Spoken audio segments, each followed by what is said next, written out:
Right, well, we're going to make a start. It's 1 o'clock according to my telephone. So welcome to our webinar this rather rainy afternoon. So building life cycle analysis and benchmarking. So we've got an hour and a half. And we're joined here by three of the countries I would suggest leading experts when it comes to embodied carbon and benchmarking. I'm so pleased to be joined by such an elite team of speakers. So Jane Anderson, who's on our board, Simon Sturgis from Targeting Zero, ASBP member, and Mirko Farnatani from Hilson Moran. So I'll introduce the speakers in a little bit more detail just before we come to their session. So we've allowed plenty of time for question and answers. So just put your questions into the chat. We're keen to take questions as we go along. So if you put your questions into the chat, I'll ask you to unmute yourself. So if you can mute yourself for the moment and put your camera on, I'll invite you to ask your question. So we aim to do that to be a bit more interactive and to make sure we're listening to you, the audience. So just a few instructions, make sure you're on mute, please, just to keep the quality going. Any questions into chat, and if you've got any problems, just write a message to Richard. So the Alliance for Sustainable Building Products, we're a not-for-profit mission-led membership organisation. There's the team there. I'm very pleased to be working with such a good team. And we have quite a wide range of work streams around these 6 pillars: health and well-being, resource efficiency, whole life carbon, ethics and transparency. So we're very busy, and this is the 6th in our webinar series. So all of these are available to watch up on our website, free of charge. We are a knowledge sharing organisation. We want to spread this knowledge as widely as we can. So they're all there to watch in your own time. And we're so pleased that Jane has devoted some time to go through things in quite some detail. So we're offering a series of masterclasses with Jane, and the next one of those is on the 5th of November. Have a look at our website for a bit more detail. But that's about the new EN 15804A2 and sort of new product category rules. So, so I'm very much looking forward to that. We've got lots of resources as well as the videos. Jane has authored some really useful briefing papers on EPD, introductions and how you can use them, where you find EPD. So they're all there, again, free of charge. Just have a look at our resources section. We are a membership organisation. We do rely on our members' money to allow us to move forward with our mission. We are growing even in these difficult times. I'm really pleased. So we're at 76 members now. So that's fantastic. Your logo could be here. We have a variety of working groups. One of those is on plastics, how we can reduce plastics in construction. And we've got a Dragons Eco Den series of events, which has been quite fun to do. These are all free events. So the next one's on the 19th of November. So we're looking for innovative products around finishes. And then on the 17th of December, building elements. So if you're interested in pitching, then just drop me a note. We've got a really good guide to plastics in construction, how much and what type, that type of thing, up on our website. So that's been downloaded about 500 times now. So just help yourself to that. It's an interactive guide, and you can just click on links and it'll take you through to answers and so on. We're going to build a platform, a knowledge platform on the back of that. And then in 2 weeks' time, on the 22nd of October, we're having a in-depth health and well-being event. So quite a lot of speakers looking at COVID. So Professor Stephen Holgate is a member of the Winter Sage and one of the main authors of the Winter Sage report. And there's some really great speakers looking at VOCs, measuring and monitoring, and so on and so forth. So do try and put that into your diary. So we're UK representatives of the European Ecolabel Nature Plus. which both looks at embodied carbon, but also health and well-being and the VOC element of products. And they have a whole series of events across Europe, of which our event on the 22nd is one. All of those events are free, so sign up to those. We've just started a new Interreg project, which is amazing, isn't it, considering we've left Europe. But we just got the last train out, and we're on a 2-year funded project looking at how we can look at particular waste problems, duvets being one of those, and how we can integrate and reuse those and maybe put them in with a variety of bio-based materials. So that's an exciting project we've got on the go. So just a reminder there, we aim to be very cost effective as far as our membership is concerned. We have a free newsletter. We don't bombard you with our newsletters. It's a monthly newsletter. And you can join or sponsor one of our groups and join one of our up and coming webinars, have a look at what's coming up there. So there's all our details. If you want to drop us a note, just feel free to get in touch on any subject. We're here to help. So without further ado, I'll ask Jane to unmute herself, and we'll spend the next 15 minutes listening to Jane. Thanks, Jane.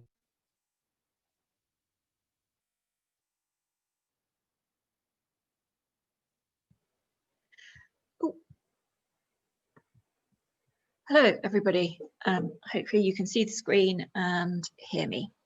We can. Thanks, Jane. Excellent. So I'm talking to you about benchmarking. I'm basically just going to give you quite a brief introduction to benchmarking. I'm going to give you some product level embodied carbon and LCA based life cycle assessment based benchmarks, how they work, the advantages of different types of approaches. Talk a little bit about elemental benchmarks and how they work and how you might use them, and then a little bit on building level benchmarks and how they're being used in existing schemes and regulation. So hopefully it will be a good kind of introduction to what you'll then hear from Simon and Mirko. Just going to make that smaller so I don't see it. Hopefully you don't either. Yeah, so this is an example of benchmarking products against an average product EPD. So this was work that Interface, the carpet manufacturer, did as part of, it was kind of preparatory work for French legislation, where they wanted to look at how they could kind of regulate for environmental information about products. So here they've compared the Hugo carpet tile to the kind of industry average EPD for carpet that was produced by the kind of European Trade Association. So obviously you can see here each of these kind of different segments is actually a different environmental impact. And what they've done here, rather than have them all as being equal, they've made some of these segments, like this one here for CO2, bigger than this one here, which is for ozone depletion.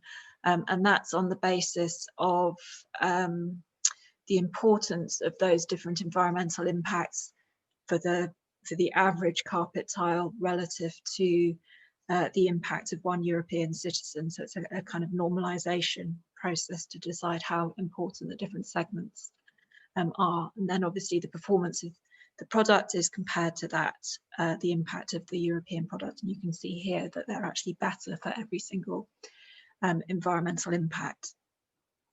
The disadvantage of this approach is that you need to have an average product EPD in the first place in order to do it. And quite often you don't have that. You also need to be sure that the average product that's in the EPD is actually going to be representative, and quite often you might have different functionality from your product, for example. So for example, for the carpet, it might be that this is a domestic carpet, and you've got a very heavy duty commercial carpet tile that's going to have higher impact because it's more durable, and there isn't an average EPD that actually does that. So that's the type of thing. And the way that this information is communicated, there are lots of different ways to approach it, and there may be concerns about the way that you, for example, weight it or show the importance of different environmental impacts. And it's also a question of exactly how many of these environmental impacts you include, because you may not want to take everything from an EPD. This one is an example of comparing a product against a kind of the original product against an optimized eco design for that product. Again, similar type of approach, showing the performance relative for each environmental indicator. Again, the difficulty is you know, the original product, is it really representative? How bad was the product to start off with, and how good is the new one? You know, if this was a really terrible product to start off with, this may still be worse than the average product. You just don't know. Benchmarking with Ecolabels. So this, Simon mentioned that we're linked with Nature Plus. So Nature Plus is it is an eco-label, but they do also actually require a full life cycle assessment, so an EPD process before you can get the eco-label. And as part of that, they're basically setting performance levels, so you can't effectively get an EPD with Nature Plus unless you have achieved certain requirements, required performance. Some of that is LCA based, and some of that relates to, for example, indoor air quality and emissions and what's included in the product. The idea of the eco-labels is that they identify the top 20% of products. If they're not like Nature Plus, based on actually doing a full life cycle assessment for the product, they will have an LCA study to start off with that will work out performance levels, and then use criteria such as the amount of energy that's used in a process or something like that to identify which products can meet the eco-label. So they can be quite low cost if they just have those kind of criteria, but quite often they miss something, and it's very difficult with these to actually make comparisons between different types of products, because they set very different levels for different products, so you don't know whether one product category is how it performs relative to another. Kind of sectoral benchmarks. This is similar to the kind of comparing to an EPD, but kind of looking at the range of performance.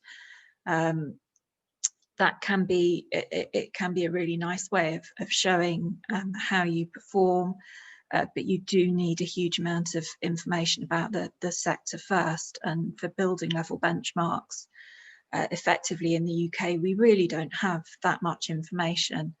And I think there will be a kind of call to arms as part of the other presentations you see here. But what we really need is data. The more buildings that report their embodied impacts, the easier it then becomes to actually produce usable and useful benchmarks. Just a quick question or comment here.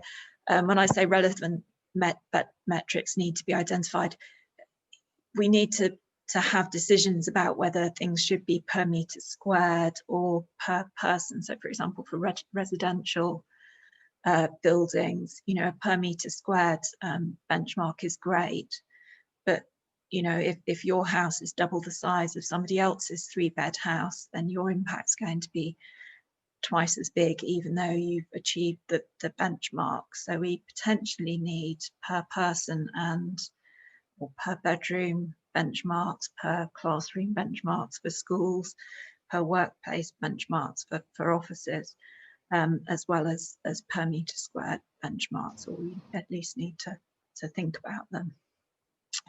And it also requires kind of consistent measurement if you want to make these work really well. But that needs, well, if you don't have consistent measurement, then you need enough data to be able to work out how different measurements systems affect performance. There is a choice about whether you benchmark with a single indicator, so for example just CO2, or whether you use multiple indicators. The great thing with a single indicator like carbon is you always get a result. You can see how a product compares against, or a building compares. If you look at multiple indicators, the chances are that you won't get quite such a clear result. It might be better for one thing and worse for another. So it becomes difficult, and again, it's a question of which indicators are actually important. So I think there will be some questions coming through. We're obviously very focused on carbon at the moment, but there are potentially going to be other indicators to do with actually energy, the amount of energy that's available, about particulate matter, for example. And in the Netherlands, they're now very, very concerned about eutrophication, the kind of NOx. So there are other indicators that are becoming important that potentially we should also be taking into account. So that's just. Can you just explain eutrophication, Jane? Just in eutrophication. So it's nitrogen emissions and phosphorus emissions. So it tends to be from agricultural processes, but it can also be from you get NOx from basically burning fuels, and it causes algal blooms and over eutrophication of water. And it's a really big problem in the Netherlands. So they're actually stopping housing developments and not letting people drive on certain days in order to reduce NOx emissions. Okay, goodness. Yeah. Thank you. No, that's okay. Just to give you some examples of how you might do it, this is some work that I've done looking at concrete. So these are EPDs for concretes from all around the world, and basically showing the CO2 impact against the 28-day strength in different geographical regions. So you can see for the UK, there's actually only one generic, but that's the kind of range of all the EPDs that have been published. But if you compare that, so that's sort of the maximum is just over 400. You can see that in some countries, like the US, there are EPDs that have much worse impact. We're also kind of with EPDs under 200 kilograms of CO2 per meter cubed. We're doing quite well relative to quite a lot of countries. It's Australia that has some that are much better, but I'm really hopeful that this type of information is going to become more widespread, so there's actually much better data in order to be able to benchmark products and understand what is a good product, and how you should be choosing them and looking for them. In terms of elemental benchmarks, this is some work that was done in Switzerland, where they've provided the range of CO2 per meter squared of element. This is actually done per year, so it's kind of annualized from a 60-year impact of a wall or a roof or whatever. But this type of information, it's a little bit like the way Green Guide works, and this can also be really useful if you're at kind of early design stage and you don't actually know for a particular element what you're going to be doing. You can put this type of information into your model and understand the actual impact of the building for those parts of it that you haven't looked at. They also, the Swiss, provide data for different building services options per meter squared of floor area that you can also use in that way. So what's the breakdown in blue and grey? It's so basically the split between the blue and the grey is the average. Okay. And then this is the kind of outliers, but I think it's something like 80% falls within the kind of shaded area. and that's the kind of maximum and minimum. Right, thanks. Okay. And you'll see that's sort of similar to the way that the Green Guide used to work, in terms of it plotted the impact of different elements over 60 years. So you've got this range of impact. And it did this was the kind of main Green Guide rating, but it also did this for individual impacts like CO2. And you can still get those values from the BRE website. So and the book, so you can actually see the range of impact, for example, roofs or floors, or what have you, from Green Guide, or to take the CO2 value and use it if you want a default. Again, just different types of benchmarks. This actually comes as a new ISO standard that was published earlier this year, that kind of describes how benchmarks can be developed and used. If you imagine this scale here, this is not, if you like, the impact increasing, this is the performance level increasing. So it's the kind of inverse of the impact. But you can see some benchmarks are basically a limit value. You mustn't be worse than this. So it might be a maximum CO2 level per meter squared. You've then got a reference value that's pretty much like an average that you might have. And then you've got target values, short and long term, quite often. So these are what your kind of aspirational targets that you should be aiming for. So just to explain the types of benchmark that exist. So Jane, I've had a couple of questions come in. So Emma, I'm wondering perhaps if you can unmute yourself and put yourself on video so we can see you. And then I'll ask you to ask your question. Yes. Can you see me? We can. Yes. Thanks, Emma. Yeah, marvelous. There you are. Cool.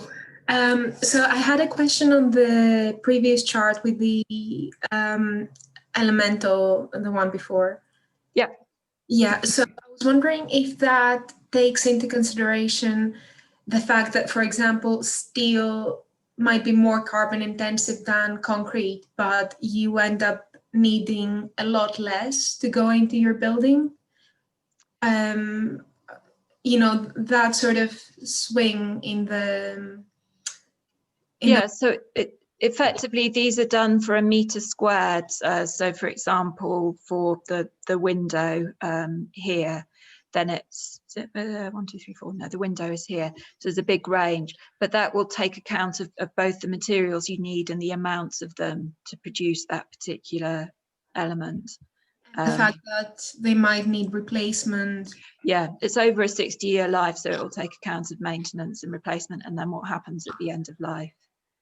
So these are, they don't include module D, they're just module A to C. So it's the system boundary for it. Okay. Is that all right, Emma? That's great. Yes, thank you.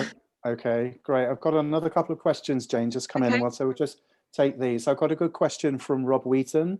So hi, Rob. I'm wondering if you can unmute yourself and put your camera on.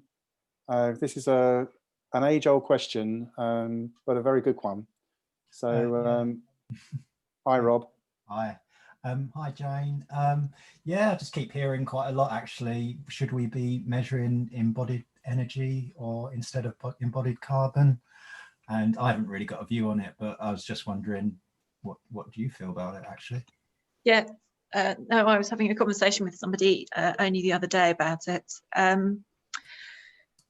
So our kind of short-term problem, maybe in terms of climate change, is carbon, but energy is the solution, if you like. So we need to reduce energy consumption, and we need to change the type of energy that we use from fossil-based to renewable types of energy, or at least non-carbon-based types of energy.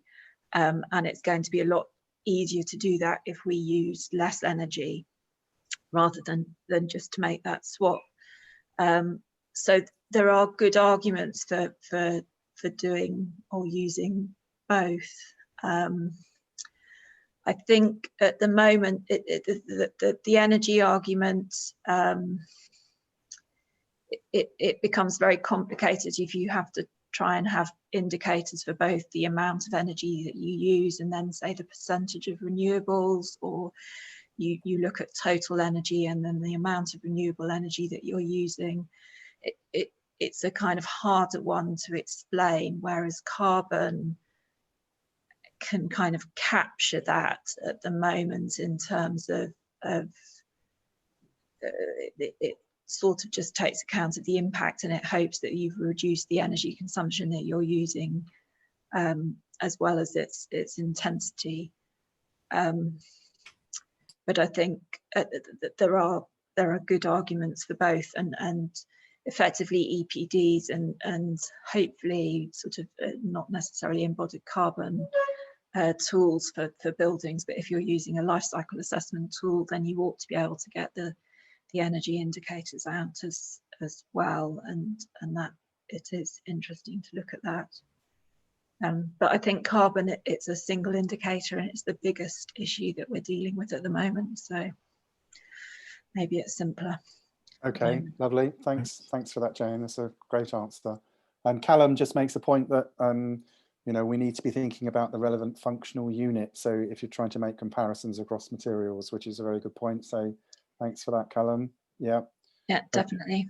Okay, lovely. Thanks, Jane. That's right. I've not got too many slides left. Okay. So this is just in terms of benchmarking embodied carbon or LCA, how is it actually used in different kind of building schemes? So BREEAM and DGNB in Germany and BNB in Germany, which is the scheme that's used for government buildings, both of those actually use a benchmarking approach to give credits. In DGNB, that's actually about 20% of the credit. There are quite a few BREEAM leads, Green Star in the States. This is a Swedish one, I have no idea how to pronounce it. And HQE in France do comparisons showing that you've improved your building against kind of, if you like, your original building benchmark. And then these other ones are not really doing any type of benchmarking, but at least looking at LCA in some way. And just an overview of how they're doing it. Also added in here in the Netherlands, it's actually, rather than being part of the building assessment, it's actually part of regulations that you have to report your LCA, your building LCA, as part of the planning requirements. The kind of building regulation, and the same in France. It's a pilot, and they are looking to actually introduce that into law next year. Now that you need to assess the embodied carbon over the life cycle. All of them are basically doing that by actually using approved building LCA tools. So it's not a question of just being able to use anything. You actually have to use a tool that's been approved to follow a particular methodology that's been published, or in the case of BRE, not published, but is there. You have to use an approved database. Again, all of these ones are published, not the BRE one, unfortunately. And then you have to achieve a benchmark. And in the Netherlands, that's a weighted benchmark of environmental impacts compared to or converted to a financial cost of mitigation. In DGNB, they actually set a target for each of the indicators. They've got a limit value, so you have to be better than a certain amount, and then you get more credits the closer you are to a target. And then in France, they've set performance levels that they want you to be able to kind of use the label in terms of the pilot regulation. So I think if you want kind of benchmarking to really work, then you need something like this type of approach. Unfortunately, in the UK at the moment, we're not really, well, we have some kind of approach. Well, we have an approach, for example, like the RIC standard and professional standard, and Simon will talk about what's happening in terms of progressing that. So that's a really good kind of basis. But it would be really good to have a sort of UK database that was kind of there and really usable. And I hear that the ICE database have got some more funding, so hopefully that may become a better resource in that sense for more materials. And then we need we target benchmarks that we can see. 2 minutes then, Jane. Yeah, I think this is actually my last slide. Okay. So yeah, to be really successful, I think it really is, it's useful to have approaches that you can then check that the tools are following them, and to have sort of links so that everybody isn't having to try and chase about to try and find things, and that the data is there. Yeah, and just to say, really, whatever the approach that you use for benchmarking, however close you get to the benchmark or whether you exceed it, the idea really is just to reduce the impact of your buildings as much as you can. So if you haven't done very much and you've achieved a benchmark that's published, well, can you do more? Can you do better? And then the other kind of call to action, please report your assessments as transparently as you can in terms of how you've done the assessment, what tool, what data you've used, what you've included, and that will enable us to get better benchmarks. And again, I think Simon, I'm not sure whether it'll be Simon Sturgis or whether Simon Corby will mention that, but the RICS are looking to update the embodied carbon building database, and I'd really support that. So thank you. Thanks very much, Jane. That's excellent. Perhaps Simon, I can ask you to put your camera on and take yourself off mute. So Simon Sturgis has been working for pretty much everybody, it seems. So Simon helped the RICS write their professional guidance, their professional statement. He's worked with REBA, he's worked with the British Council of Offices. He's got a list of clients that if I read them all out, we'll run out of time. But I like to think of Simon as a sort of father of embodied carbon. He's got a great book, which I'd urge you all to read. So Simon, if I can ask you to share your screen, and off you go. Thank you, Simon. I hope you can see that. So what I thought I'd do is just share with you some things that are going on or just recently happened to do with benchmarking and building us in, but specifically to do with consistency of assessment. Now, most of you will be familiar with these different guidances, or certainly the first three. And I suppose my point here, so the last one, which is the Policy SI2 whole life carbon life cycle, or whole life cycle carbon assessments guidance, I'll come to in a bit later. But the thing about all of these, and they're all extremely, in my view, all very, very good documents.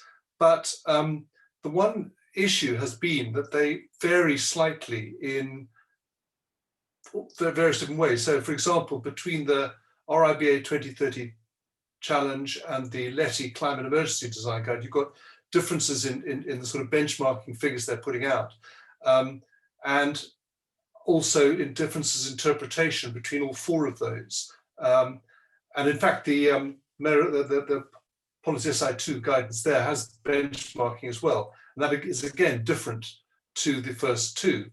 So this is all completely understandable, of course, because there is rapid evolution and change, and so this is not necessarily it's certainly not a criticism of all these things. It's just something that we have to live with and try and iron out, in my view. And Jane has already alluded to some of the issues around all of this, but I thought I'd just talk a bit more about that. So if we hold on, I'm just trying to get my next slide to come up.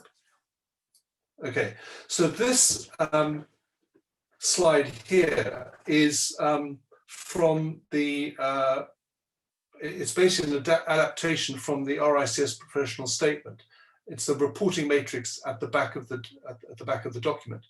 And what I've colored in here in purple is the scope of a sort of the desired scope for an RICS based whole life carbon assessment. So in simple terms, it's all the colors and all the flavors. So it's the full building element category list on the left there. So it's all of the facilitating works, substructure, superstructure, and so on, including the embodied carbon to do with services, MEP, etc., etc. And then it's also covering all the modules. So you've got module A, module B, and module C. The dark bit in the middle there, the darker or the small box in the middle is obviously operational energy use or carbon emissions from operational energy use. So if you like, that represents, I suppose, the broadest scope or the ideal scope. Now, if we look at this is from the this is kind of interpreting the LETI guide. On the right there, you've got the sort of scope. Now the LETI, sorry, not LETI, the UK-GBC scope. So the UK-GBC scope is actually very similar to the RICS scope, but what they, in the net zero guide, they talk about, it's sort of effectively staged. So the two colored boxes on the right there, the orange and the blue, greeny blue, represent construction and in-use emissions. And the gray boxes represent, if you like, and those two colors, the orange and the blue, are represented by the two shades of darker blue on the RICS scope. With the paler blue with a dotted line around it is covered by those three gray boxes. So what this is saying is that the UK-GBC is sort of aligned with the RICS, but it's kind of staged. It's saying at the moment, offsetting and so on is sort of focusing on the darker blue bits, or the orange and the yellow. Now, if we look at a BREEAM Matter 1 assessment, and I've added in the operational energy in the same way as before, what is interesting about this is that, first of all, you've got different scopes. So what I'm saying is that a BREEAM Matter 1 assessment is effectively a subset of the RICS scope. But also there's a choice. So the darker ones are the sort of the base position, and the paler green represent the additional credits. So for example, substructure is not necessarily included from the outset unless you wish that credit. The reason I've got a question mark % next to it is that the BREEAM excludes certain things. I think things like balconies and suspended ceilings, I think from memory, are two things that are excluded from, or specifically excluded from their Matter 1. Now, the point about this is that, in my view, this adds to a little bit of confusion. There may be somebody from the BRE who's going to tell me I'm talking nonsense, but anyway, let's see what they say. But I suppose that the point is that also we need to ideally get all on the same page on this. And of course, the producers of tools for assessing this are also producing slightly, well, not slightly, in some cases, very different results. So if I just go on to the next thing. So this is the first of the kind of, so those are the problems, if you like, I've described very simplistically. And if you add that to what you heard from Jane, then this is looking at, so this is just one series of examples. So this is, as I said, the policy SI2 from whole life carbon from the Greater London Authority. So Chen Li and I co-wrote this, Chen Li of Cundall, who's in Simon Wyatt's team. And we did this to meet the brief, if you like, which was to the requirement for whole life carbon reporting. But one specific objective was to try and get a better level of consistency of coverage and reporting. So what this does is it asks you very specifically, and this is for, initially, this is now for referable schemes only. So that's schemes of any size, and I'll come on to that. But in essence, that is trying to say everybody needs to do, again, all the colors and all the flavors. The reason I put up policy SI7, which I had nothing to do with, but the policy SI7, which is important because it's the circular economy statement, and that links back to policy SI2 because it makes module D, which everybody's obviously quite nervous about, an important module, i.e. we need to, from the outset, think about reuse and recycling. So this gives you an idea. So this is from that. So this is from the SI2, the carbon policy. This is for offices, but there are various other ones. And these benchmark figures here, which are for A1 to A5 and then B to C, excluding B6 and B7, give you a series of numbers. And as I mentioned a bit earlier, these are different, slightly different numbers to the RIBA or LETI. These, I think, are based on a slightly bigger spread, and I know they take into account different ways of calculating, but it was nevertheless, it's not a big enough spread, and the database issue has been mentioned already. So the London Plan policy guidance, SI2, which is already being, I think, absorbed into a number of London boroughs. I believe Manchester may be going to copy and paste it, but it's based on those two documents. It's based on the EN 15978 and it's based on RICS document. So just to talk a bit about what this is doing, and I think it's probably, I would suggest that it's quite a useful document to look at, even if for just sort of generic guidance. It's not incredibly long, so it's not a completely sort of tedious thing to go through. But what it is required for is it'll be required for all referable schemes, which will cover 150 in the Greater London area. So it's 150 plus residential units, offices in the City of London over 100,000 square meters or over 150 meters high. Generally in London, otherwise, what you can see there, over 30 meters high or 20,000 square meters, or existing buildings that extend by more than 15 meters. So all of those will come under this. So if it's referable, you'll be required to do a whole life carbon assessment. And as I said, it'll cover all building element categories, basically everything you're building, and all BSEN 15978 modules. So that's A, B, C, and D. You'll also be required to submit a full whole life assessment at planning submission, but also importantly post-completion. Because obviously if you do want a planning submission, you don't do it at post-completion, you probably go for do something completely different. So this is aiming to capture it. Two important points though. First is targets. These are not included yet. And I think the reason is that, sensibly, is that there isn't sufficient, for something like this sort of document, there isn't sufficient robustness in the benchmarking figures. As James alluded to, and also, as I mentioned earlier, between the LETI, the RIBA, and indeed the diagram I showed you a bit earlier in this document, they all vary, and so it's very difficult to kind of hold people to a line. Also, the methods of calculating, as I mentioned, and certainly exercise that I've done suggest that you get very different results. I'm actually working with a developer on comparing the sort of four most obvious tools out there in various ways to understand what the differences are, hopefully. So I think targets will come, and certainly from the London side, I know Nikki Gavron was dead keen on targets, and I think they will come, possibly not in this iteration of the London Plan, but in the next, which may only be 3 to 4 years away. The other point is data collection. The one conversation, I noticed that John Krause from the RICS is part of the audience. So I know he's got an initiative which I've been asked to join, but initiative on this whole issue of data collection. And certainly conversations with the GLA were around the fact that it would be a really good idea to get a database, because if they're collecting something like 150 submissions a year, then those could all be plugged into the database, and that would form a hugely beneficial resource in which to improve reporting generally. So another initiative that I'm involved with is the Whole Life Carbon Network, which is something I started about 18 months ago as a sort of conversational chat room, if you like, no more than that.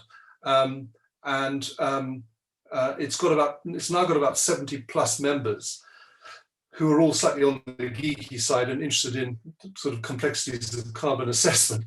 But what's come out of it is that we've started earlier this year on a project called Improving Consistency in Whole Life Carbon Assessment Reporting, nice and catchy, but we're calling it the Consistency Project. So what we're trying to do is say, well, we've got a level of, we've got issues around this, and the diagram on the, or the picture on the right gives you an idea of what we're trying to do. So you've got the standard at the top there. You've then got the methodology, which I'm suggesting with the RICS methodology, but there's still quite a lot of scope for interpretation. And all of those groups in that box there, the RIB, RSDS, SIBC, and so on, are all, I think, are recognizing that there are issues around this and would like something to come together. So what we're suggesting is that if we can pull this together, and we've got some group, which I'll come to now, but if we can develop a better way of doing this, then we can get more reliable outputs.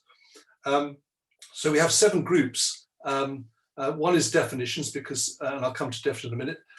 Then there's group 2 is covering services, B6 and B7, and embodied emissions at MEP.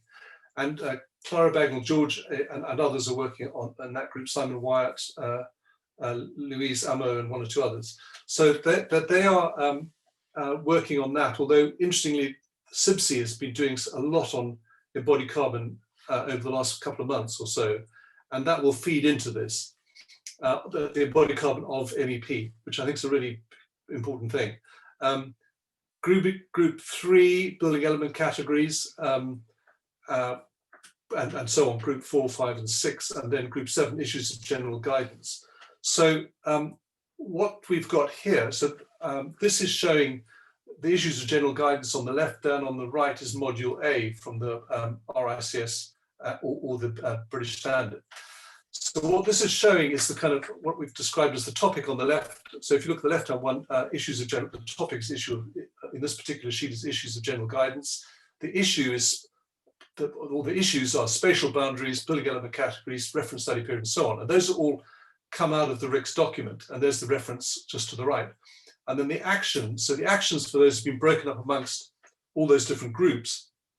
And at the moment, this is being worked on. So this is evolving. And on the right there, we've got module A. So module A is largely down to group 4, but with some work from, say, group 1 on life cycle stages, and group 2, which is, as you can see there, A1 to A3 for MEP services. So the idea behind this, we've got the same thing for module B and module C. And what the idea is, of course, is that this will provide, as I said earlier, a sort of an additional refresh to the RICS document. I'm still having conversations, or trying to have conversations there with James Fisk, who some of you will know, maybe on the call, to see whether this could be treated as an official addition to the RICS professional statement, or whether it's, could be treated as some sort of point of reference guidance. Anyway, the work is being done, and actually I've had some interest from a government department in this whole process.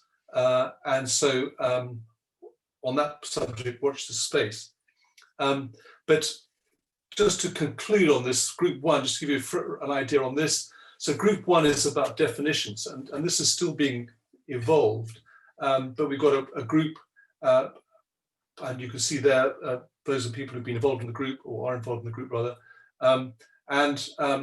Just to sort of explain, of course, in simplified terms. So, for example, this shows, which I think most people will be familiar with, the key modules.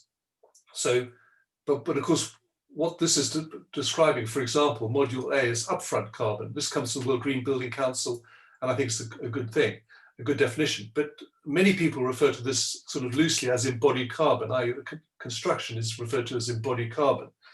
But of course, really embodied carbon is all of that. So we've got upfront carbon, use stage embodied carbon, end of life carbon, and then embodied carbon is all the things in the black box. And of course, you've got on the right there, module D, potential future benefits. And operational carbon is in the pale blue box, which is at the moment operational energy use and operational water use, referring to buildings. In terms of whole life carbon, you're in the yellow box. So everything within the yellow box would be whole life carbon, although module D would be reported separately and kept separate. But rather bad bit of thinking. Anyway, what I've also shown there is for infrastructure, there's additional modules, which would be A0, which is to do with things like setting up a building for designing Heathrow or something, Heathrow expansion. And for B8 and B9 is to do with the other operations, it's to do with operations. So in the case of an airport, for example, it would be things like takeoffs and landings and the carbon impacts of all of that.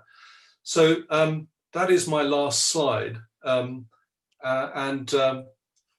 I think that to give you an idea of the kind of consistency we're trying to look for. But anyway, I thought I'd give you an update on all of that. Thank you.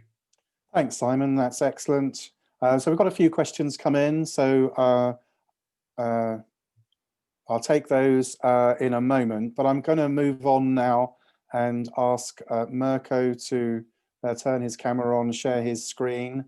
Mirko has been invested in embodied carbon for a long time. He worked with Simon and is also heavily involved in the LCA embodied carbon work stream. He's also a member of the REBA Sustainable Futures Group and the Whole Life Carbon Network that Simon just mentioned. So over to you, Mirko. Thank you. Okay. Hello, everybody. Well, can you see my screen, Simon? Yes, we can. Yep. Okay, that's fine. Right. So to be honest, I'd like to start with a story, because well, just to point out what is important for building a benchmark. And particularly, I'm going to talk about what we did for LETI, embodied carbon primer. Right. So I'd like to start with well, this story, which is back in 2014, when I was working for Simon Sturgis at Sturgis Carbon Profiling, and so let's say, in this period, there was not so many webinars as there are in this period, well, nowadays, but, to be honest, I followed this, well, I attended this webinar, and I think, well, for me, it was very interesting because, back in 2014, the conversation about embodied carbon was not like it is at the moment. And I think what was very important for me to attend this webinar was that it was a presentation about the National Embodied Carbon Database in the Netherlands. It is also been mentioned by Jane before. And I think, well, I remember at the end of the webinar, I remember that Simon Sturgis asked me, "What do you think about this database?" And so my answer was, well, from my point of view, what's very interesting is that it is a national database, and particularly that it is basically free available for everybody. And in fact, this is, if you go on the website, obviously, this is the first page. And then if you click on environmental data, you can get into these windows here. And of course, if you look for a data, you can basically scroll down here, and you can definitely find any information here. Well, and this is obviously for free. Yeah, so I think this is one of the main points from my point of view for as a kind of basis for a robust database, because let's say everybody in the industry can use the same data, and particularly they are freely available for everybody. Right, so now I'm going to jump on LETI, and yeah, to be honest, I'd like to tell you more about the journey we went through, for the publication of the LETI embodied carbon primer. So, well, let's say everything started perhaps in January, more or less, 2019. And so we basically formed a working group, and basically the process could basically be split into 3 phases. So the first phase was to prepare all together with the working group a first draft, and we circulated with you know, a lot of people. And the reason for it was because we just wanted to have well, we basically circulate a survey monkey as well, and we asked I mean, a lot of questions about how well, what we could incorporate in a embodied carbon guide. Of course, we asked for comments about the first draft as well. And you know, from this phase, obviously, we incorporated you know, all the comments coming from you know, the first draft, and obviously from the survey monkey, and we produced the second draft, which was basically sent to this time to a limited amount of people. And because, of course, we wanted to have a second, let's say, general meeting, which was only about LCA expert, which was on the 10th of October. So from this date on, obviously, we had a lot of information to be processed, and of course, you know, this was the basis for producing the final, you know, let's say, LETI climate emergency design guide, and of course the embodied carbon primer. So yeah, I mean, this is just to show you all the process, because so we basically circulate a survey monkey, and we ask for, you know, obviously a lot of questions which were not only about benchmarks, but I have put here only you know, benchmark questions, because of course I mean, the topic of this presentation. Of course, thanks to Erica, because she did a great job about you know, analyzing all the data coming from the survey. And I think we had a lot of different kind of, you know, responses. For example, you know, the overall responses were that we had to basically consider, you know, I mean, all the building structure and building elements plus Cat A and Cat B. Let's say, well, we categorize, well, we ask questions about how to define the level of expertise in embodied carbon, so that, you know, we could basically, you know, interpret the level of answer as well. And for example, in this case, we found out that the expert were more keen on using, for example, only substructure, superstructure, and envelope. Then we ask also about when, you know, when benchmark obviously should be considered, and you know, I mean, well, of course, you know, the expert basically said that, I mean, everybody, let's say so, everybody said that the best moment for gathering information would be during stage 6, sorry. So in this case, obviously, when the building would be after practical completion. And then obviously we had other comments as well. And, you know, perhaps another opinion was that perhaps we should have benchmarks, for example, for stage 2, for stage 4, and for stage 6 as well. So, well, I mentioned before that we went through an embodied carbon expert workshop. I mean, one of the questions was to basically ask for what would be the opinion of all the attendees in terms of benchmarks for buildings. So these are a few photos from the workshop, and basically this is, let's say, the final version, which is actually on the primer here. And of course, you know, all of these data were very useful to inform what we were preparing on the final version of the guidance.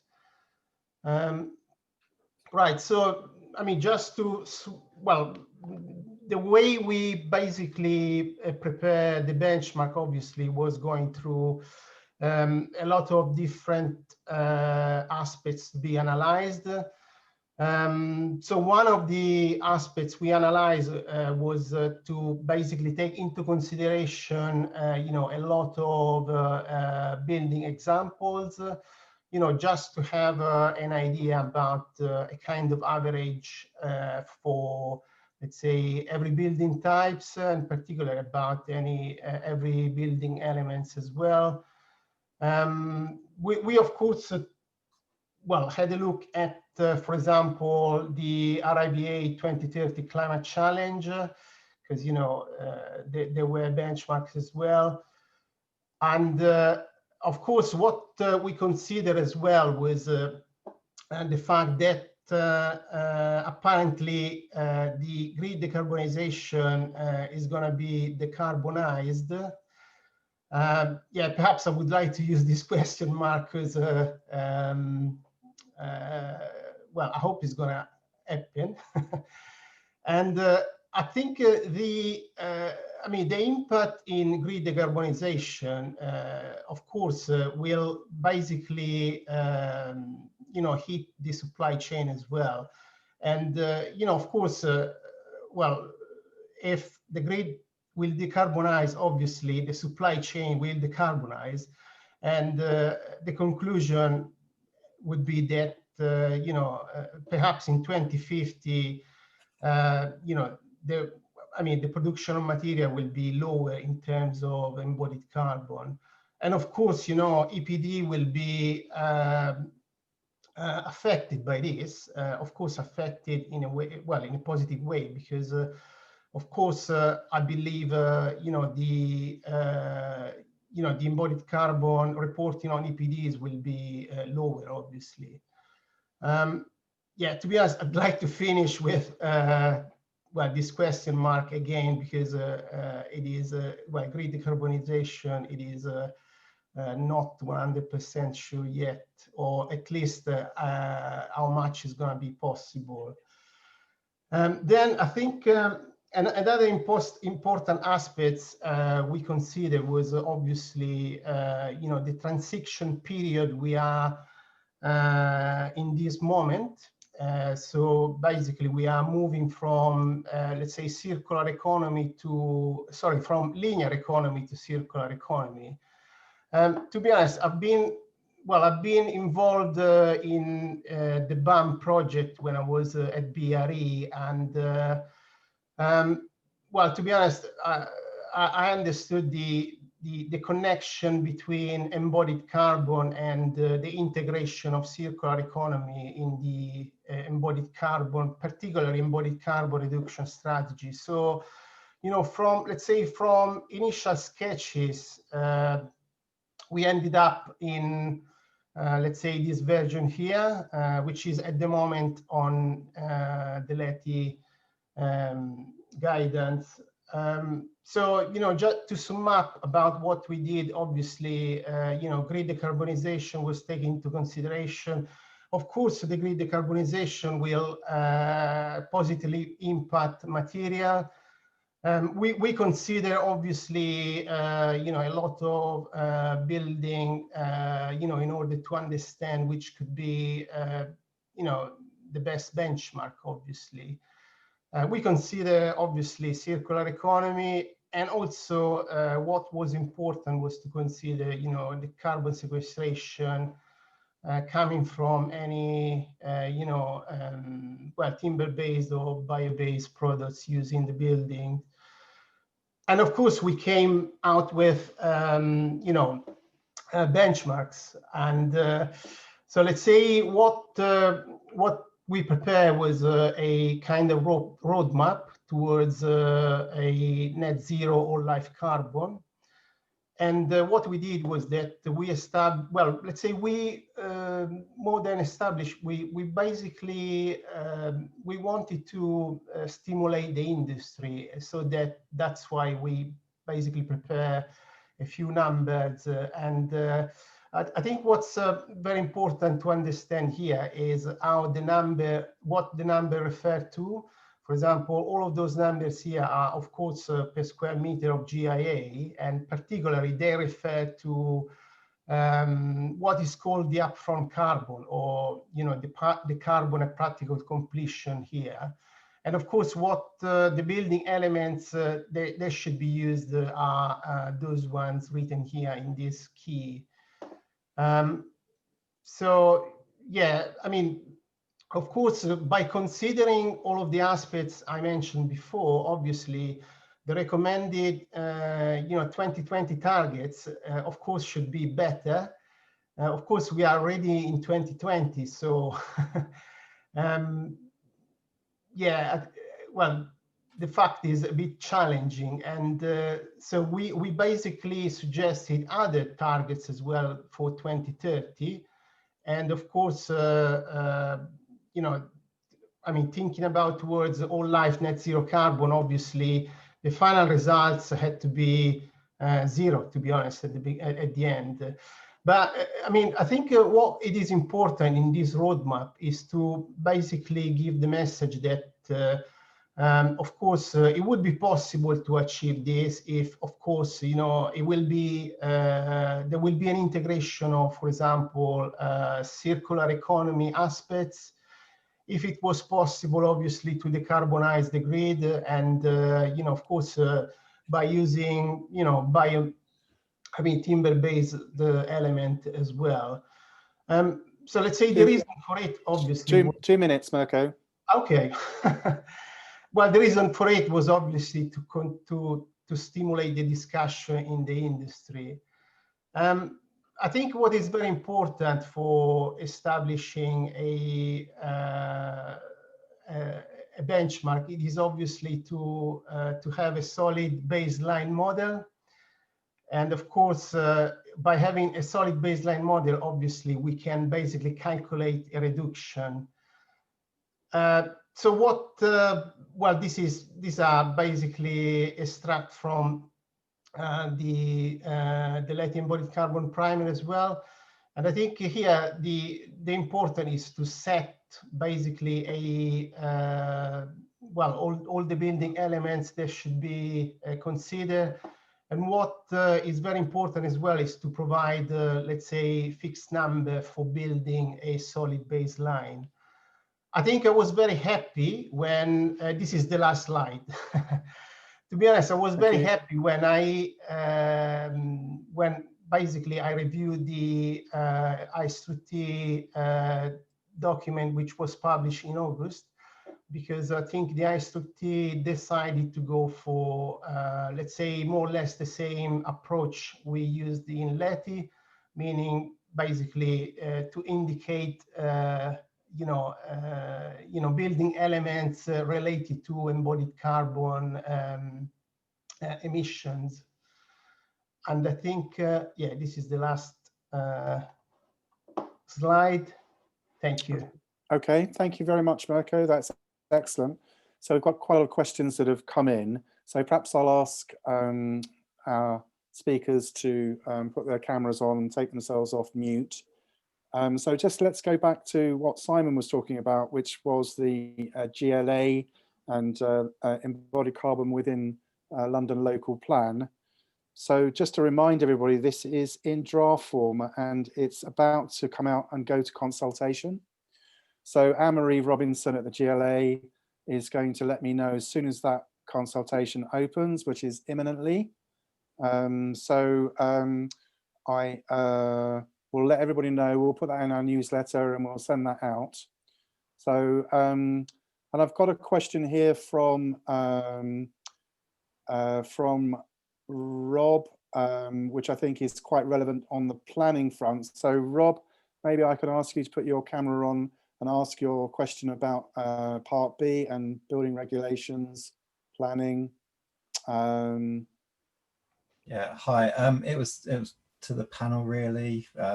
Yeah. Your view on, well, should embodied carbon be regulated through sort of either building regulations or through the planning system? And really as a hypothetical, really, if it could be implemented, say next year, would you support that approach? Do you think more time's needed to understand sort of nuances, you know, consequences, or do we need more data? I mean, I'm interested to see how you see implementation of embodied carbon calculation into regulation, basically. Jane, do you want to take this one first?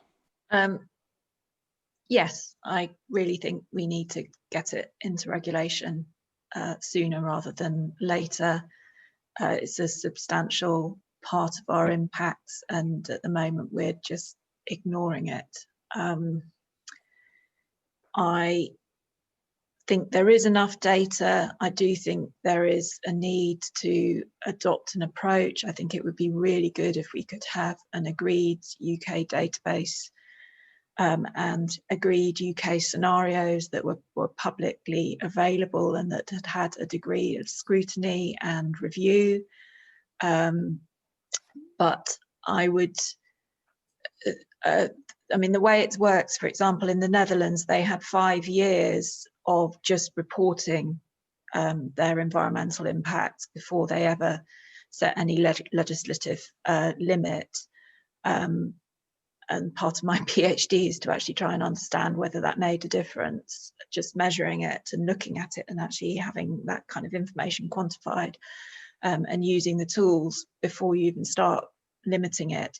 But I think there are tools out there that are simple to use. I think there are tools out there that are free and low cost. There's lots of data. It would be possible. I just think there's a bit too much vested interest and everyone's saying it's too difficult. Thanks, Jane. Mirko? Well, definitely, I think, you know, embodied carbon should be part of the building regulation. Okay. Well, of course, I agree with Jane that, you know, Sure. there should be a lot to be done. I think an important step that it has been done is obviously the policy SI2 for the London plan, because Yeah. that basically is the beginning of the story from my point of view. Yeah. Of course, you know, what is missing is everything that Jane said. I mean, of course, I mean, it is a sector where it needs to be regulated, and particularly to have the right tools in terms of to prepare, you know, the required outcomes. Sure. So Okay. when I say, well, let's say tool could be, well, perhaps, you know, there is the need to establish a database, a methodology, and etc. Yeah. Okay. Lovely. Thank you, Simon.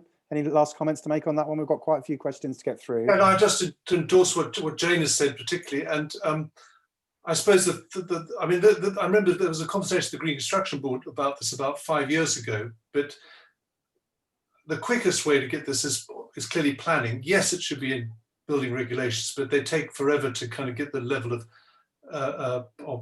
proof that they reckon is desirable. And I agree with the vested interest point. It's worth remembering that operational energy assessment is changing all the time.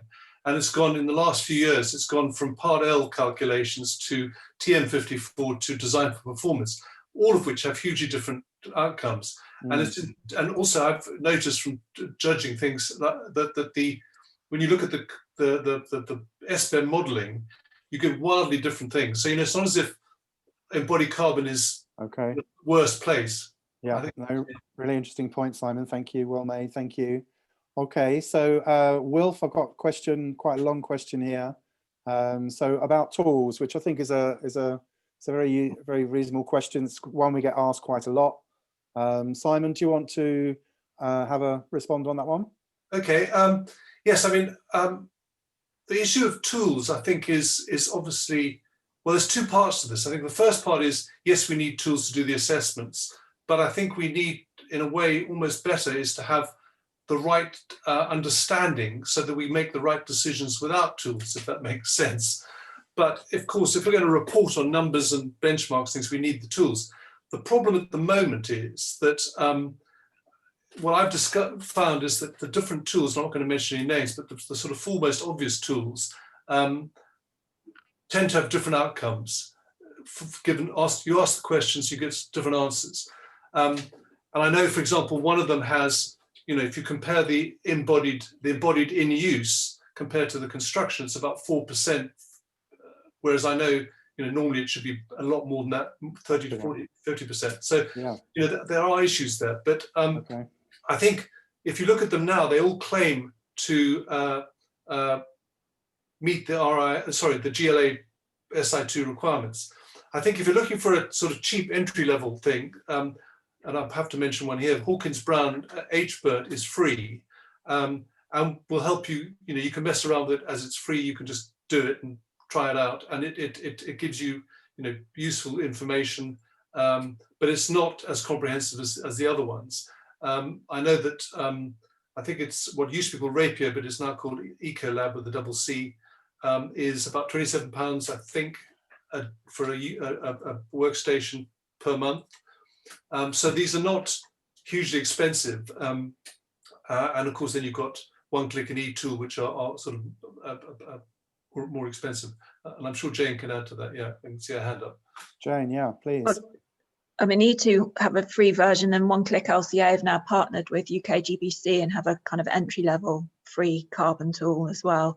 Okay. I mean, I think these tools do give you different answers, but I think with all of them, you can use them to improve your design. That's what you should be doing. So it would be great we get to a point where everybody assesses everything and they get the same answer. But with all of these tools, you assess it, you look at what's got big impact in your building and you reduce it. And that's what you need to do. It's not about the number, it's about making the number lower, in my view. Yeah, no, great, thank you. I think as part of Jane's thesis, she's having a detailed look at the tools, so we look forward to reading that thesis, obviously some while away yet. So the next questions that's come in, Callum. Sorry, Simon wanted to... Oh, Simon, beg pardon. Sorry, just a very quick point, and that is who does the assessment? And in my view, it's those responsible for the emissions should do the assessment. So if you're the architect designing the building, then you should cover that, or at least all the architectural aspects, maybe bringing in from the engineers, the different engineers, that information. But that's where the consistency becomes problematic, because you want to be sure you're comparing apples and apples. Yes, okay. And the sooner you start evaluating, the earlier you start evaluating, the easier it is to make reductions. So, yeah. Great. Marco, have you got any final words to add? I think they've covered that quite well. Yeah, I think so. Yeah, okay. Fabulous. All right, well, let's move on because we've got quite a few to get through.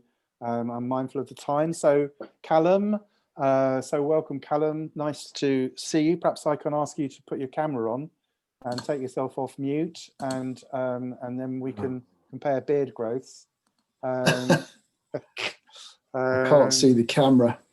No, okay. Can you hear me? I can't see the camera settings. We can hear you fine. So yeah, maybe we can just ask your question. Thank you. Yeah, I asked two questions, so which one is it? Oh, we'll go for both of them. Okay. Well, one of them was related to, although we're discussing embodied carbon today, there were, Jane brought up some issues, for example, about ozone depletion. And I was just really asking the panel's view about the wisdom or otherwise of trying to combine a lot of environmental indicators into a single indicator, because I know there are tools that do that and just give a nice simple answer to what is in fact a very complicated question. Yeah. That was one of the questions. And quite honestly, I can't remember what the other one was now. So. Okay, well, let's Off ask the top them of my head, it was. let's ask them to answer that one. I've got it here, so we'll come back to it. So, Jane, do you want to go first on? Yeah, I mean, I do think it is useful to be able to see other impacts. I think if you can see them, not just so that it turns it into a single indicator, so you just get one answer, but if you, when I used to work on Green Guide, we used to see it as kind of each of the impacts broken down by colour, and you'd very quickly see different types of impact being important for different types of materials. So you got an overall idea of the score, but also what was significant for a particular material. So toxicity for some things, ozone for another, for example.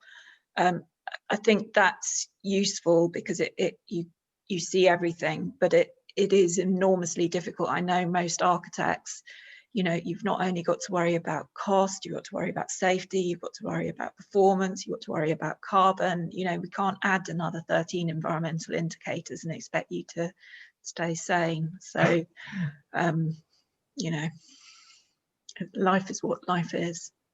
15804 seems to be proliferating indicators at the moment, but I know you're talking about that another time. So. Yeah. Okay, thanks, Callum. I mean, you did ask another question, which was about decarbonisation of products and services, which you're saying will eventually meet its limits. Yeah. So how are we we going to thermodynamic limits, essentially. Yeah. Okay.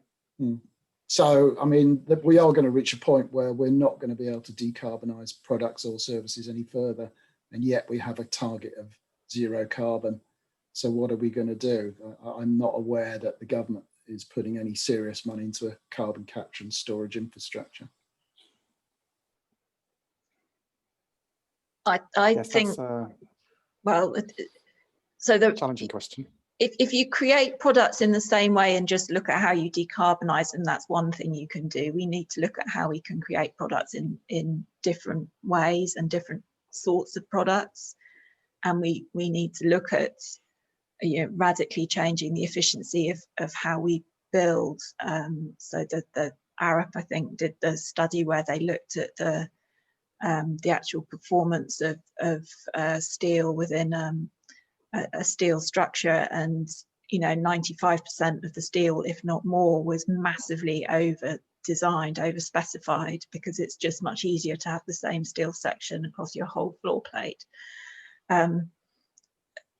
At some point, somebody's going to have to work out whether it's actually, you know, whether we can afford to do that. Yeah, no, good point. Thank you. Simon, yeah. I think the second question sort of has the seeds to the answer to the first question.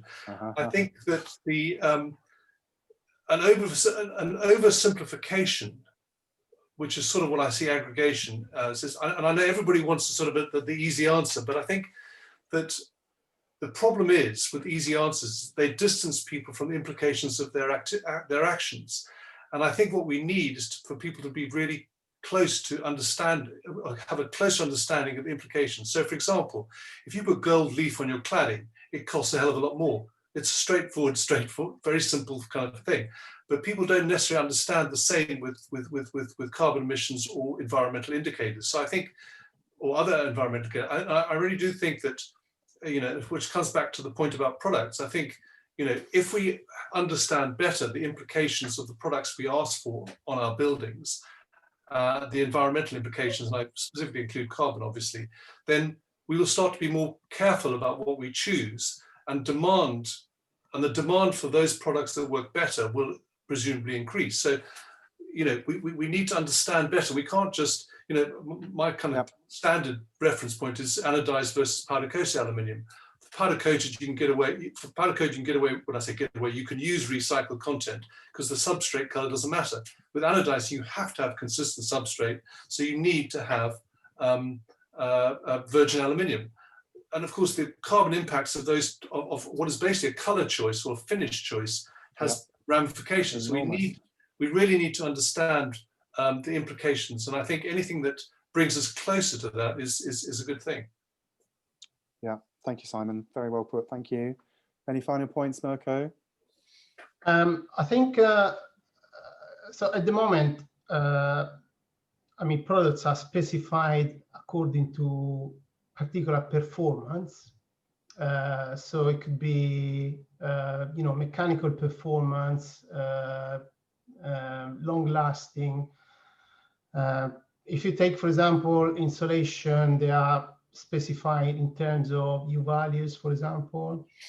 I think once the products will be specified according to embodied carbon as well, perhaps the supply chain will try to produce products which will be less embodied carbon. No,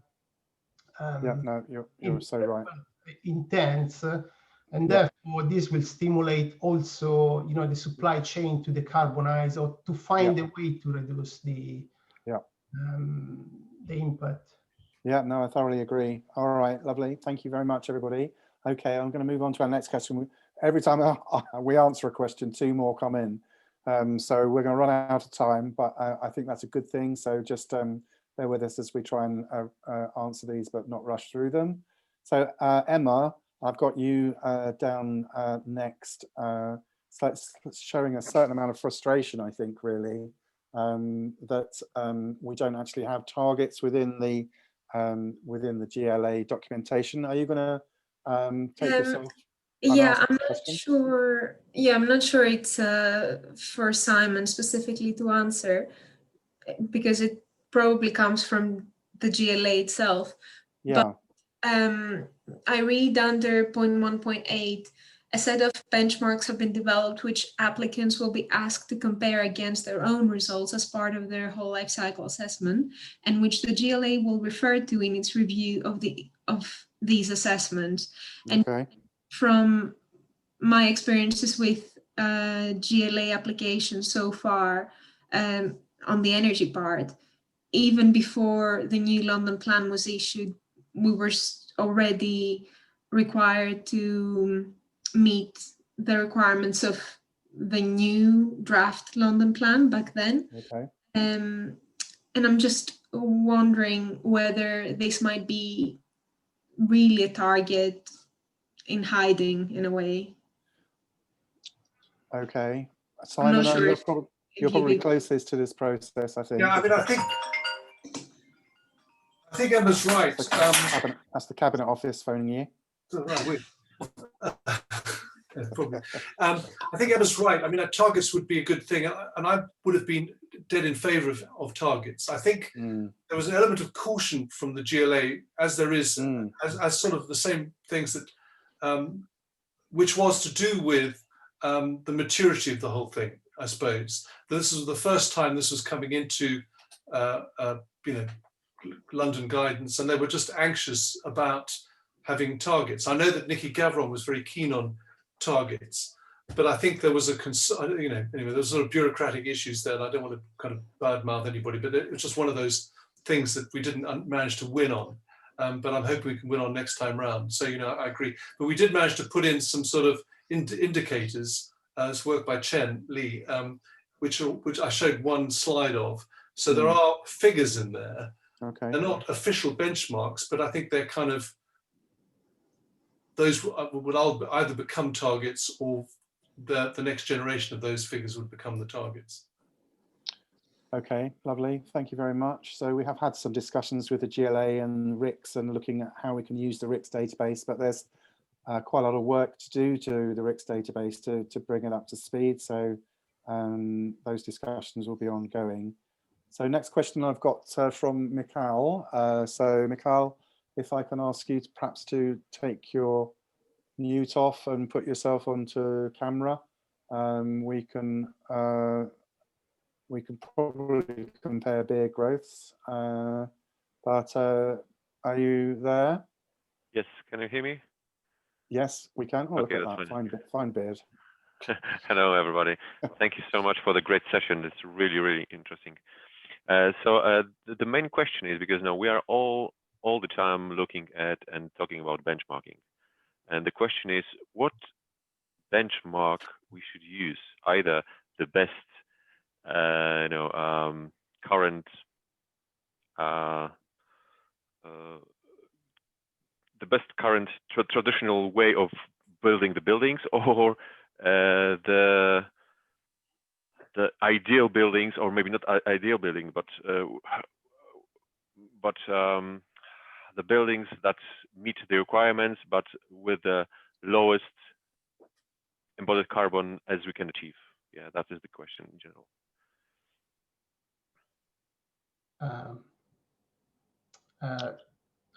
Can I? Please, yeah, Marco, you go for it. Okay. Okay, so, well, to be honest, from my point of view, benchmarks are useful figures to see more or less where your assessment will be close or not so close to the benchmarks. And of course, if you can achieve the benchmarks as well. Yeah. I think, yeah, I think an important aspect is that it really depends on every project, because you know, every project, obviously there are specific requirements.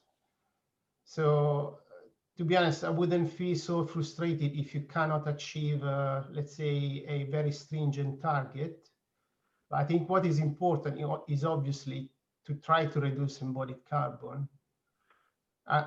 Now, well, I'm talking about it right now because, of course, I mean, the fact of targets is not so.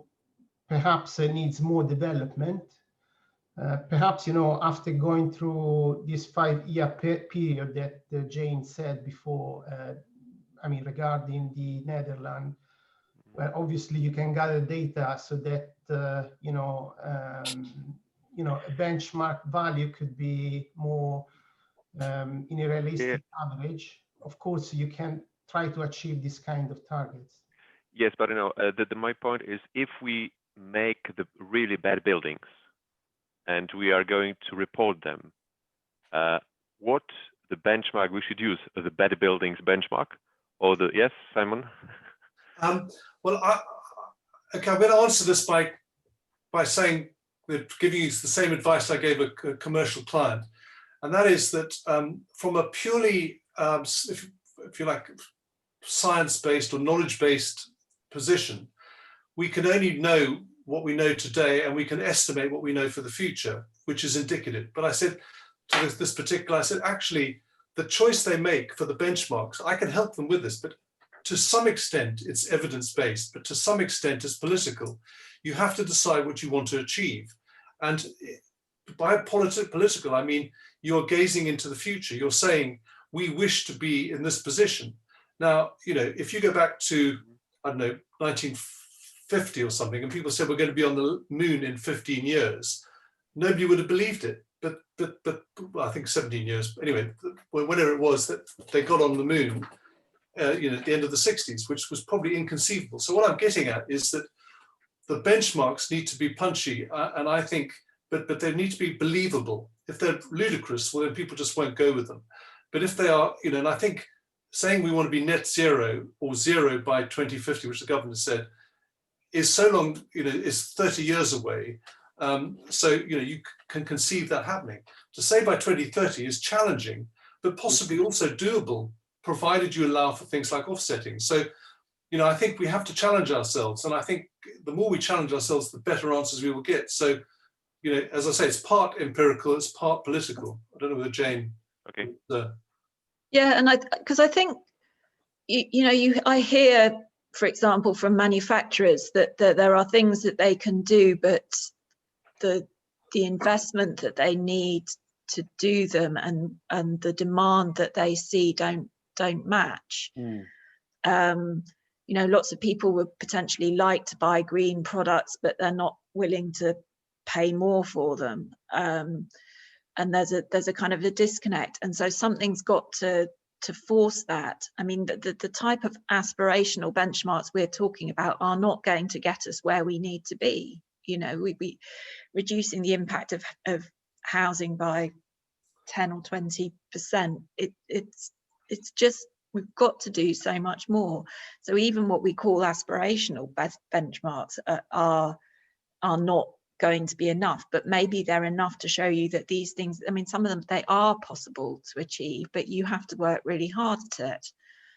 You have to look at other types of products, and there are all sorts of barriers, you know, with it. People like NHBC really need to work out how they can work with a really low carbon agenda. You know, we're going to have to build differently. We can't build everything the way that we've built it and do it. We've got to find different approaches. We've got to find different products. We've got to find better ways of doing things. And there needs to be a really big incentive, which is either knowing that it's going to have to change and you're not going to be able to do these things because it's not going to be allowed, or there has to be a really strong aspiration that moves us towards it. I mean, just supporting that, Jay, Okay. I mean, you know, wind power was very expensive, wasn't it, to start with, and had to be subsidised. And now the price has plummeted because it's being, you know, used. It's a supply and it's just a traditional supply and demand problem. The more people demand green products, the more they will be supplied. Yeah, and we need to start making things in this country. You know, we can make blue lamb in this country. We can make CLT in this country. You know, at the moment we're importing them, and that's going to get even more expensive. But you know, there is it. Yeah. Okay. So Stephen Barrett has made quite an interesting point. Stephen, are you there? Can you put your camera on and just raise your point? Donkey. I think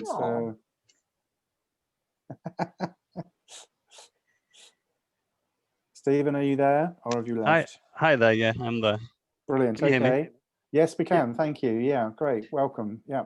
Thank you. It was just a point really similar to what's just being discussed, that a question of supply and demand, and therefore information being put out there for specifiers, all things being equal, if two products are equal in every other way, but you have lower embodied carbon, then that becomes a USP. So similar to as Simon was just saying there, by supplying that information, you create the demand, and when you create the demand, you create the supply. So you're suggesting that really everybody should be displaying this information on their product from tomorrow? That would be nice, but okay, great. I think we need to be moving towards EPDs becoming a kind of a differentiator between two products. Okay, yeah. Jane, I think in France is going through this. In France, if you make any environmental claim about your products, or if you have anything on your packaging, you have to have an EPD that supports it. So it isn't a requirement to provide that information, but you can't advertise your product or put something on the labeling that says it's low carbon unless you've got an EPD that supports that. But I think the next thing from that is then how you ensure. At the moment, you know, architects, I'm sure, spend a lot of time choosing products because they think they have low environmental impact, and the contractor comes along in the design and build contract and substitutes with something else. So there's a whole series of things that we need to do to ensure that it's not just a question of choosing it, it's ensuring that's what goes into the building. Well, really interesting discussion. I want to keep going on this. Michael Sampson, Michael, I wonder if you're there. Perhaps you can take yourself off mute and put your camera on. You've made a couple of points. So I see you've got a link in there to the Climate Change Commission and embodied carbon in building regs. Are you still with us, Michael? Or have you? Hi, yes. Hi, Simon. Hi, everyone. Hi, Michael. I can't remember what I asked now. Sorry, I think it was more. It was such a long time ago, wasn't it? I think it was more pointing people and answering questions. You were asking about Letty in particular. Yeah, I think that was particularly to Mirko. Yeah. So and obviously different to, say, REBA or GLA or UK GBC. Letty have included these reuse and design for reuse targets. And so my question was, I guess, why? And secondly, rather than have them as, in a sense, standalone targets, what work is being done to sort of quantify those within a 15804 Module D framework? Okay, so well, the roadmap we prepare in terms of benchmarks, you know, business as usual, 2020, 2030, and all life net zero carbon. Well, what we did was, you know, of course, we wanted to stimulate the conversation within the industry. And of course, we wanted to incorporate, you know, different parameters that at the moment they are not considered. I mean, that's why there are this kind of indication about considering reused or reusable product, or, you know, kind of amount of carbon sequestration and etc. Well, of course, it is to provide a potential roadmap, a potential development, of course, towards a net zero or life carbon.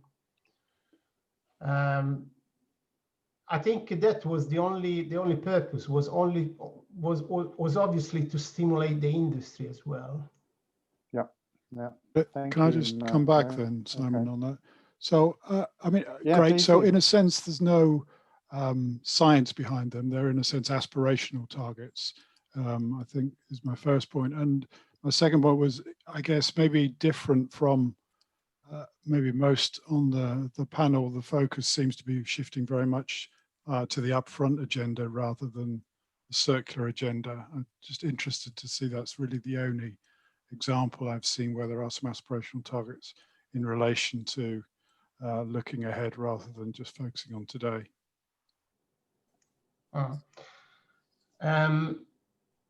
Well,